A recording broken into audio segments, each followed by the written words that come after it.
Hi friends, அனைவருக்கும் வணக்கம். ஒரு ஃபங்க்ஷனுக்காக சத்தியமங்கலம் போயிருந்தேங்க. சரி, கொஞ்சம் டைம் இருந்தது, அப்படியே கொடிவேரி வரைக்கும் போயிட்டு வந்துடலாம் அப்படின்ட்டு அப்படியே வண்டி எடுத்துகிட்டு கிளம்பியாச்சுங்க. பாருங்கள், கொடிவேரி வந்தாச்சு. இந்த பாலத்து மேலே வந்து நின்று அப்படியே அந்த தண்ணி வர வியூ பார்த்தேங்க. அவ்வளோ சூப்பராக இருந்தது, கிளைமேட்டும் சூப்பராக இருந்தது. சரின்ட்டு அப்படியே கொஞ்ச நேரம் ஜாலியாக என்ஜாய் பண்ணிவிட்டு அப்படியே கீழே வந்தேங்க. கீழே வந்து என்ட்ரன்ஸ் வந்து மாங்காய் வாங்கி சாப்பிட்டுட்டு அப்படியே 5 ரூபா டிக்கெட் அடிச்சுட்டு உள்ளே வந்தாச்சுங்க. ஒரு ஆளுக்கு 5 ரூபா, 3 பேருக்கு இப்போ 5 ரூபாய்ங்க. அப்படியே வந்தேன்னா பார்த்தா வாய்க்காலுக்கு தண்ணி திறந்து விட்டுருந்தாங்க. பார்க்குறக்கே அவ்வளோ அழகாக இருந்தது.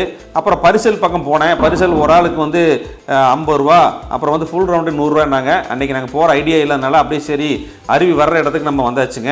அப்படியே வந்துட்டு அப்படியே பார்த்தோம், நிறைய பேர் குளிச்சுட்டு இருந்தாங்க.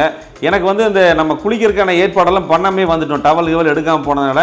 சரி அப்படியே போவோம், அப்படியே நம்ம குளிக்கிற ட்ரை பண்ணணும்னு சொல்லிட்டு அப்படியே கொஞ்சம் கொஞ்சமாக உள்ளே போனோங்க.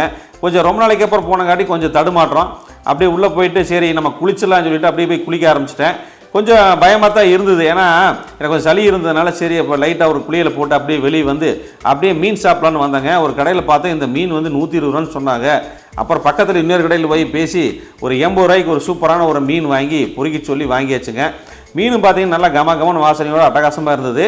நானும் டேஸ்ட் பண்ணி பார்த்தேன். ஒரு 80 ரூபாய்க்கான ஒர்த்தபுளாக இருந்தது.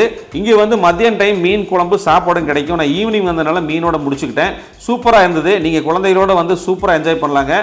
ட்ரை பண்ணி பார்த்துட்டு எப்படி இருக்குன்னு கமெண்ட்ல சொல்லுங்கள். நன்றி, வணக்கம். அடுத்த பார்க்கலாங்களா?